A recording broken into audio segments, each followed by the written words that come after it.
Dit heb ik nog nooit gezien. Nee. 3 buitenste, 3 binnenste. En dan zitten er ineens weer 3 buitenste in het hartje.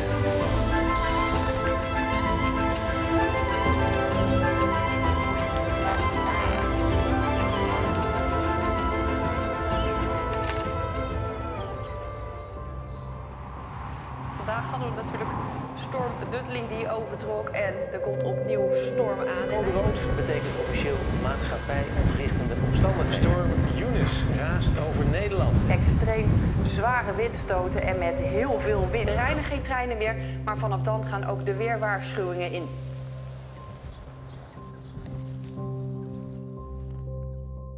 Nou, het zal niemand zijn ontgaan, hè, die enorme storm afgelopen februari. Gevels zijn ingestort, dakpannen vlogen in het rond, bomen zijn omgegaan en er zijn zelfs slachtoffers gevallen.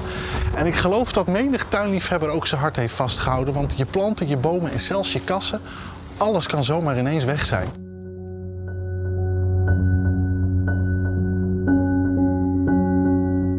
Maar februari is ook de maand van de eerste voorjaarsbloeiers. Krokussen, narcissen, je ziet ze overal. Maar er is één altijd als eerste en dat is het thema van deze uitzending. Het kwetsbare sneeuwklokje. Maar ja, het is nu de day after the storm, dus ik hoop dat ze er een beetje mooi bij staan.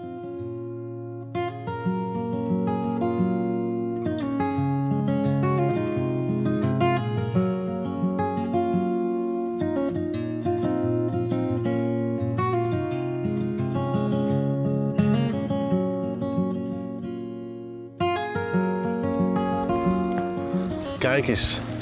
Nou, ze staan er gelukkig nog prachtig bij.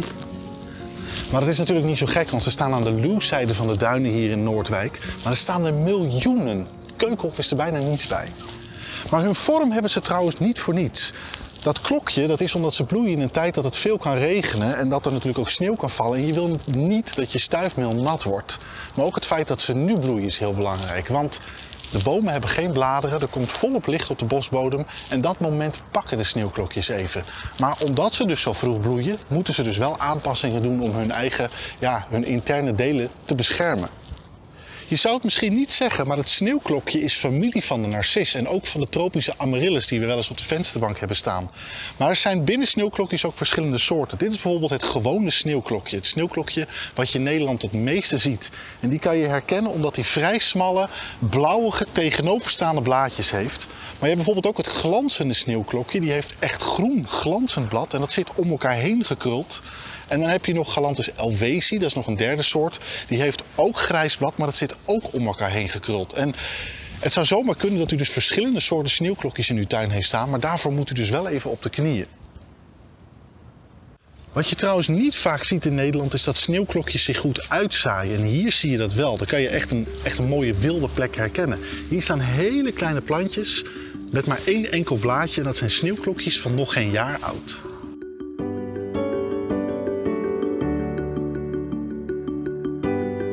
Sneeuwklokjes mogen dan best alledaagse bloempjes zijn, maar ze zijn oorspronkelijk helemaal niet inheems. Ze zijn hier terechtgekomen door de mens. En een hele mooie plek om dat te zien is zoals bijvoorbeeld hier op een landgoed van Kasteel de Haar, vlakbij Utrecht. Allereerst waren de landeigenaren dol op exotische bloemen, maar er was nog een reden en dat heeft te maken met bollenhandelaren. Want zeg maar rond de jaren 50 was het heel gewoon dat bollenhandelaren naar Frankrijk gingen om wild verzamelde sneeuwklokjes te kopen. Alleen in tegenstelling tot bijvoorbeeld tulpen en hyacinten doen sneeuwklokjes het niet goed op bollenvelden. Ze groeien alleen maar goed in bossen. Dus die bollenhandelaren die maakten een afspraak met eigenaren van landgoederen zoals deze, zodat ze daar hun bolletjes konden planten, zodat ze niet iedere keer naar Frankrijk toe hoefden, maar hier af en toe gewoon sneeuwklokjes konden oogsten. En uiteraard lukte het ze niet om alle sneeuwklokjes mee te nemen. Er bleven wat sneeuwklokjes achter en daardoor staan hier dus vandaag de dag duizenden sneeuwklokjes te bloeien.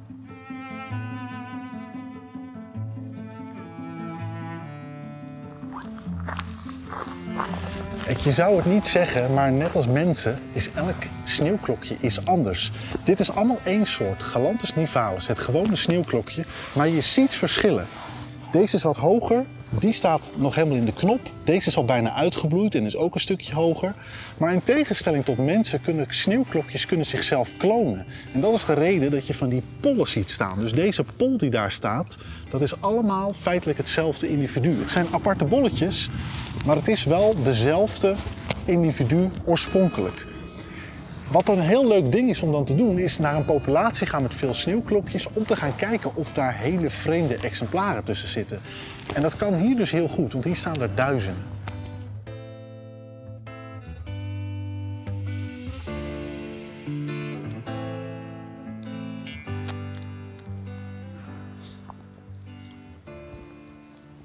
Nu zal ik jullie een nieuw woord leren en dat heet galantomanie.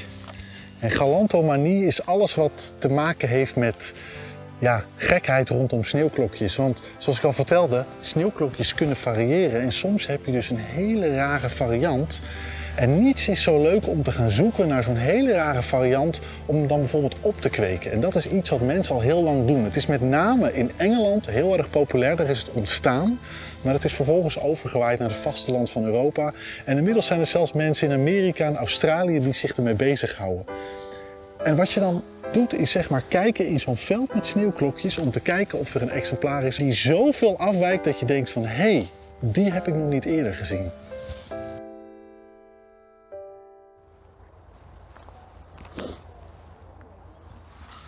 Kijk, daar staat er een. Dit is dus een hele gekke. Dit is een dubbel sneeuwklokje.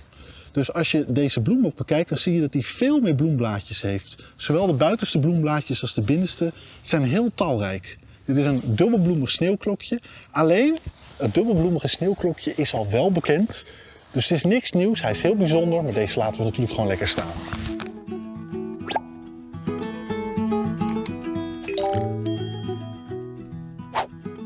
Nu hoef je, als je een bijzonder sneeuwklokje wil, echt niet in het bos te gaan speuren. Ik raad het zelfs heel erg af, want het laatste wat je wil is ruzie met de boswachter. Maar er zijn diverse kwekerijen die ze kweken en aanbieden. En vroeg in het voorjaar zijn er ook evenementen waar je echt talloze sneeuwklokjes kan kopen en waar je ook de mensen tegen kan komen die al jarenlang sneeuwklokjes verzamelen. Een heel mooi voorbeeld zie je ieder jaar op de Boshoeve in het oosten van het land. En hier zijn kwekerijen uit België, uit Duitsland en natuurlijk ook uit Nederland. En mensen uit eveneens al die landen komen daar samen om van dit kleine tere bloempje te genieten.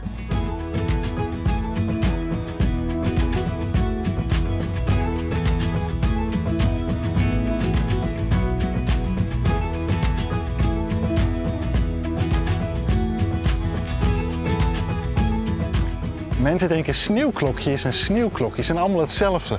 Maar je ziet hier al op deze tafel geen sneeuwklokjes hetzelfde. Je hebt enorm grote, je hebt hele kleintjes. Hier staan bijvoorbeeld twee leuke extreme. Kijk, een heel klein sneeuwklokje en dit is ook een sneeuwklokje. Dit zijn dus allebei sneeuwklokjes. Nou, even kijken wat er nog meer voor leuks tussen staat. Hier heb je bijvoorbeeld, deze heet Heel Po. En die heeft een hele mooie bloem, net alsof er een grisantje in zit. Kijk, en deze zijn ook erg leuk en heel populair. Dit zijn de sneeuwklokjes met groen op het buitenste bloemblaadje. En in dit geval is het een stipje, maar dat varieert helemaal tot een compleet groen sneeuwklokje. En die compleet groene, die zijn behoorlijk zeldzaam en daarom ook behoorlijk kostbaar. Hier staat ook een hele leuke. Dit is Galanthus Two Eyes. 2 ogen.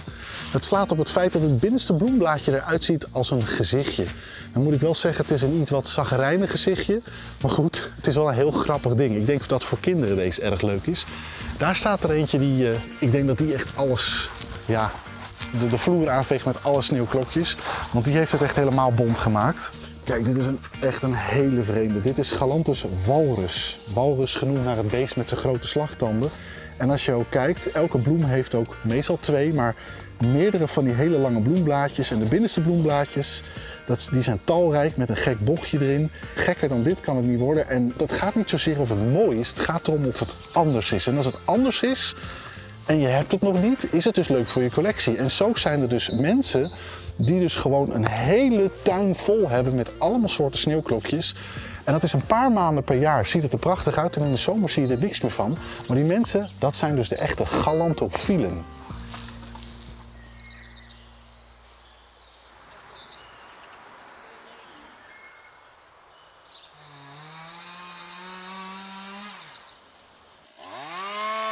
Nou, de storm die we gehad hebben, die is eigenlijk niet zo erg. De bloemblaadjes die zijn erg achteruit gegaan daardoor.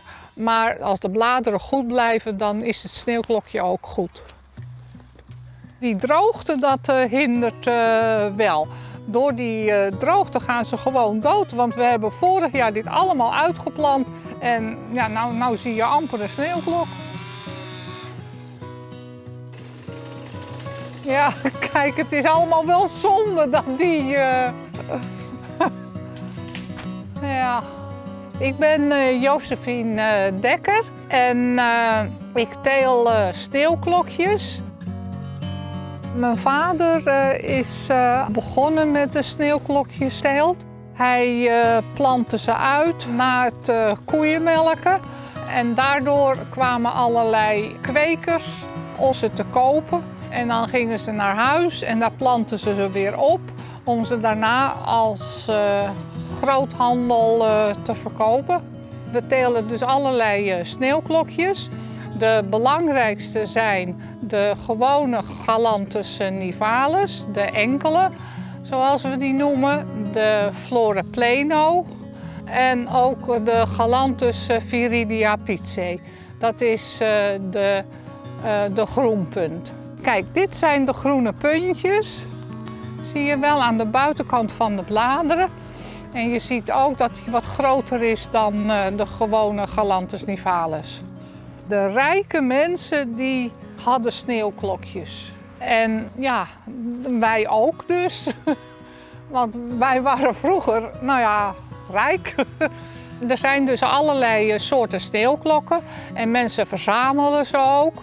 En ik heb ook een sneeuwklok ontdekt die nog helemaal nieuw was. Een hele speciale sneeuwklok. En deze bloeit heel vroeg. Dat kan je zien omdat die nu al uitgebloeid is.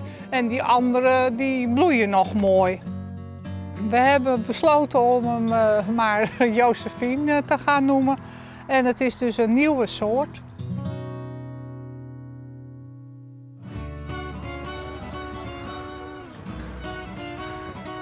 Het is dan wel mooi dat we weer los kunnen, hè? Ja, dat we elkaar weer zien. Ja, dat is mooi. Daarop. Ja, Dat is schattig, hè? ja, ja.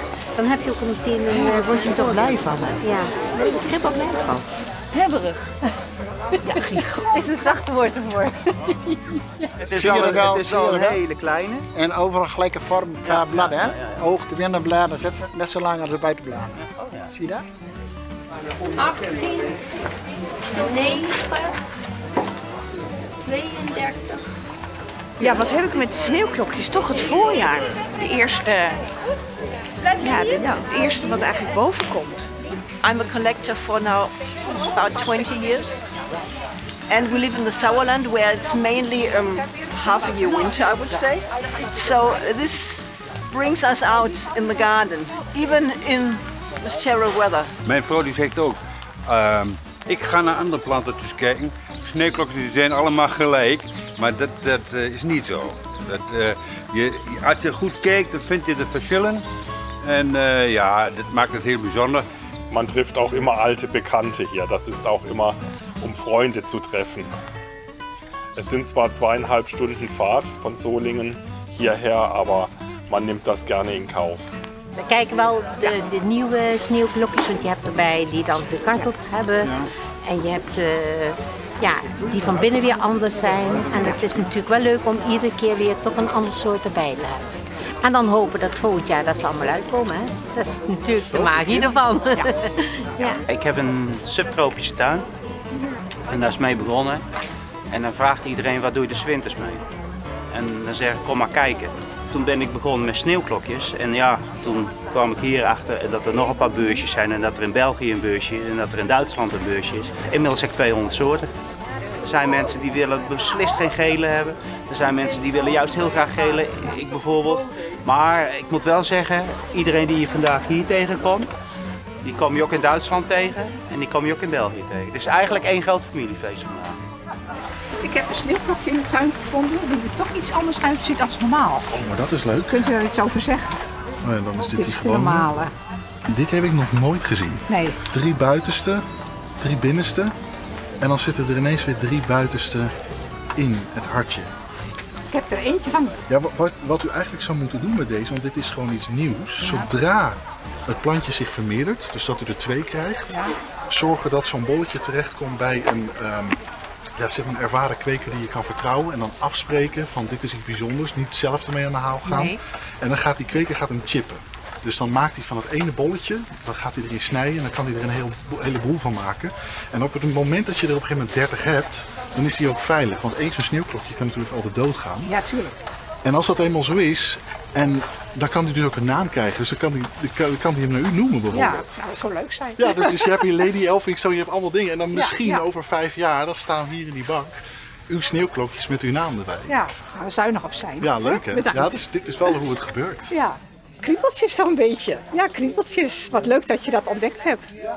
Toen ik deze zag, ik denk, die heb ik nooit eerder gezien. Nou, toen dacht ik wel even, misschien heb ik iets aparts. Maar ja, dat wist ik niet. En daarom denk ik, nou, ik ga vandaag toch weer hierheen. Ik ga dat vragen.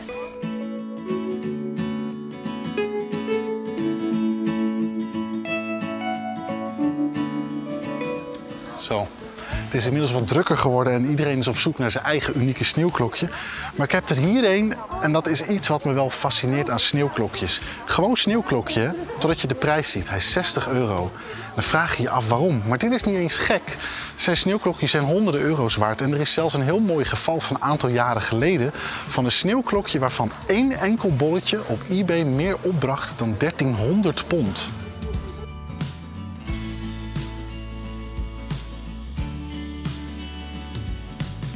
En dit is hem dan. Dit is Galantis Golden Fleece. En je kan wel zien waarom die zo bijzonder is, want niet alleen zitten de binnenste bloemblaadjes buiten, tenminste daar lijkt het op, maar hij is ook nog eens een keer geel. En die combinatie van die twee eigenschappen, dat was uniek. En daarom ging het allereerste bolletje van deze soort dus echt over de kop. Maar wat zal het nou precies zijn? Zijn sneeuwklokjes nou echt zo bijzonder mooi? Of vinden mensen ze nou eenmaal zo leuk omdat ze bloeien op het moment dat er bijna niks anders in bloei te zien is? Het is toch bijzonder hè, dat zo'n klein teer bloempje zoveel met mensen kan doen.